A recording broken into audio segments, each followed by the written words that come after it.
એક ગામમાં એક ગરીબ પરંતુ ખૂબ જ ભક્તિવાન સ્ત્રી રહેતી હતી. તે દર ગુરુવારે ઉપવાસ રાખતી અને ભગવાન બૃહસ્પતિ દેવની પૂજા કરતી. ઘર ગરીબ હતું છતાં તે હંમેશા ભગવાનનું નામ લેતી અને સંતોષથી જીવન જીવતી. તેની પડોશમાં એક ધનિક સ્ત્રી રહેતી હતી. તેને ગરીબ સ્ત્રીની ખુશી જોઈને આશ્ચર્ય થતું. એક દિવસ તેણે પૂછ્યું, તારા ઘરમાં કંઈ નથી છતાં તું હંમેશા ખુશ કેમ રહે છે? ગરીબ સ્ત્રીએ કહ્યું, હું દર ગુરુવારે બૃહસ્પતિ દેવનો ઉપવાસ રાખું છું, પીળી વસ્તુઓનું દાન કરું છું અને ભગવાન પર વિશ્વાસ રાખું છું. ભગવાન મારી દરેક મુશ્કેલી દૂર કરે છે.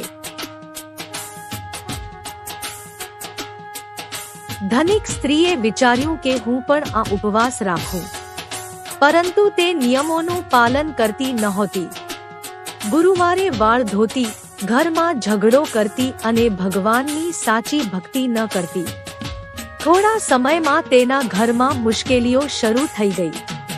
પછી તેણે ગરીબ સ્ત્રી પાસે જઈને સાચી રીત જાણી. તેણે નિયમપૂર્વક ઉપવાસ શરૂ કર્યો, ભગવાનની ભક્તિ કરી અને ગરીબોને દાન આપવાનું શરૂ કર્યું. ધીમે ધીમે તેના ઘરમાં ફરી સુખ, શાંતિ અને સમૃદ્ધિ આવી ગઈ.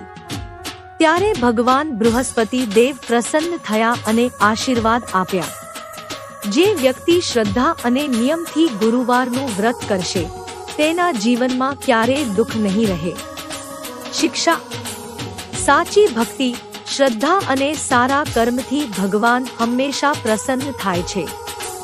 બોલો બૃહસ્પતિ દેવ મહારાજની જય.